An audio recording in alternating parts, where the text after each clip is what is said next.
नहीं है, ये सब इख्तिदार के भूखे हैं, सब इख्तिदार के भूखे हैं।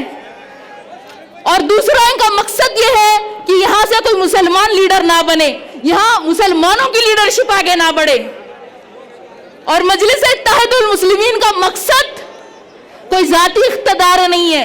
अगर ये होता तो वैसे तो हैदराबाद में हमारे पास बहुत इख्तियार है, वहां हमारी बहुत ताकत है।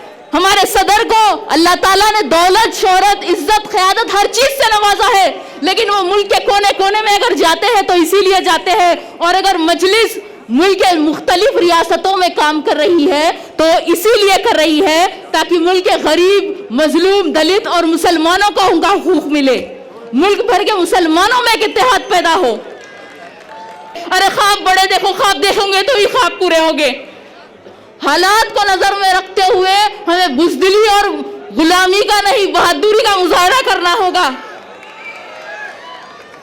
अंजाम वफा क्या होगा सोचा नहीं करते, मोमिन कभी हालात से सौदा नहीं करते। ये हौसला सिखाया है दीन इस्लाम में। अगर सर सजदे में हो तो तलवार की परवाह नहीं करते।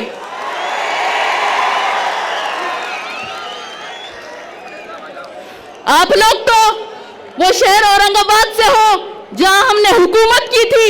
ये लोग बहुत सियासत खेलते हैं, संभाजी महाराज, औरंगजेब, संभाजी महाराज।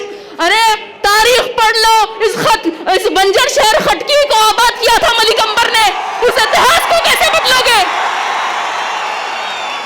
उस इतिहास को कैसे बदलोगे? बड़े औरंगाबाद को संभाजी नगर बनाने वाले। मैं बहुत ही अदबन बुलाने जा रहा हूँ मजलिस इत्तेहादुल मुस्लिमीन के शेरनी हैदराबाद से यहाँ पर तशरीफ़ लाई एडवोकेट सैयदा फलक साहिबा से, वो यहाँ पर आए और अपनी बात को यहाँ पर रखें।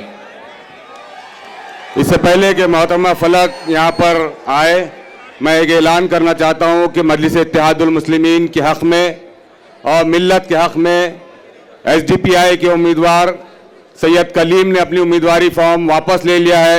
मैं उनका स्टेज पर वेलकम करता हूं। ज़ोरदार तालियों से इस नौजवान का इस्तकबाल करें। बिला किसी मफाद के इसने आपके हक़ में, मिल्लत के हक़ में अपना फॉर्म वापस लिया है। औज़ु बिल्लाहि मिनश शैतानिर रजीम, बिस्मिल्लाहिर रहमानिर रहीम।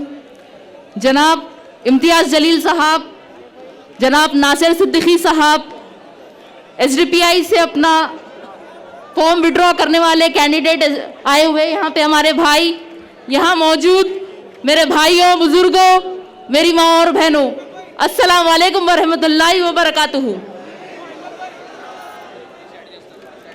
महाराष्ट्र इंतखाबात में सरगर्मियों का माहौल तो है, मुख्तलिफ पार्टियां हिस्सा तो ले रही है, लेकिन ये नहीं मालूम कि कौन किसके साथ है। महाराष्ट्र में सियासत एक मजाक है।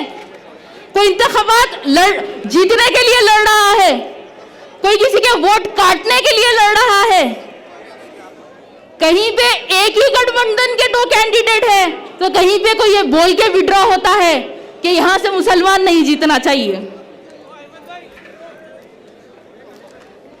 और असल एंटरटेनमेंट तो रिजल्ट के बाद होगा कि कौन किसको बिकने वाला है, किसकी हुकूमत बनेगी, कौन शपथ लेगा, कोई भरोसा नहीं है। ये सब इख्तिदार के भूखे हैं, सब इख्तिदार के भूखे हैं। और दूसरा इनका मकसद ये है कि यहां से कोई मुसलमान लीडर ना बने, यहां मुसलमानों की लीडरशिप आगे ना बढ़े। और मजलिस इत्तेहादुल मुस्लिमीन का मकसद कोई जाती इख्तिदार नहीं है।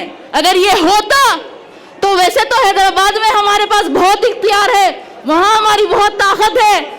हमारे सदर को अल्लाह ताला ने दौलत, शोहरत, इज्जत, क़यादत हर चीज से नवाजा है, लेकिन वो मुल्क के कोने कोने में अगर जाते हैं तो इसीलिए जाते हैं। और अगर मजलिस मुल्क के मुख्तलिफ रियासतों में काम कर रही है तो इसीलिए कर रही है ताकि मुल्क के गरीब, मजलूम, दलित और मुसलमानों को उनका हुकूक मिले, मुल्क भर के मुसलमानों में एक इत्तेहाद पैदा हो।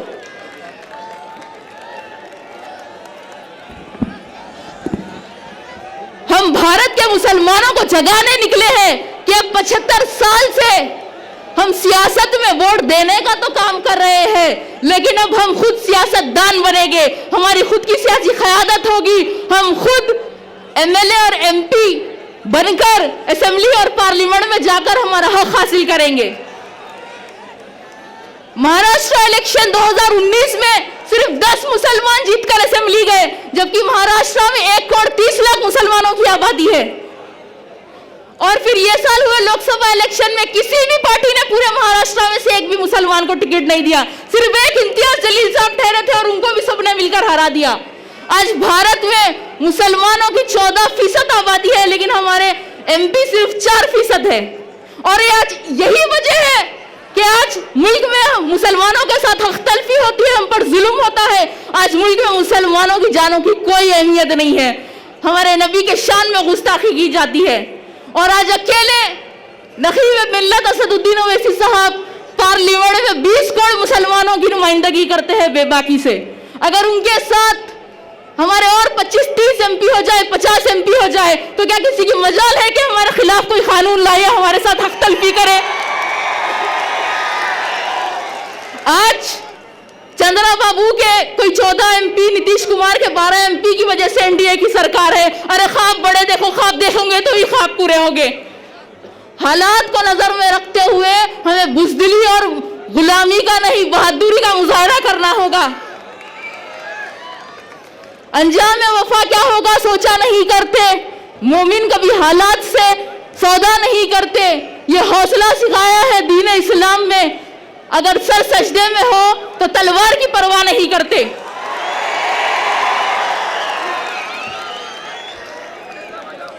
आप लोग तो वो शहर औरंगाबाद से हो जहां हमने हुकूमत की थी।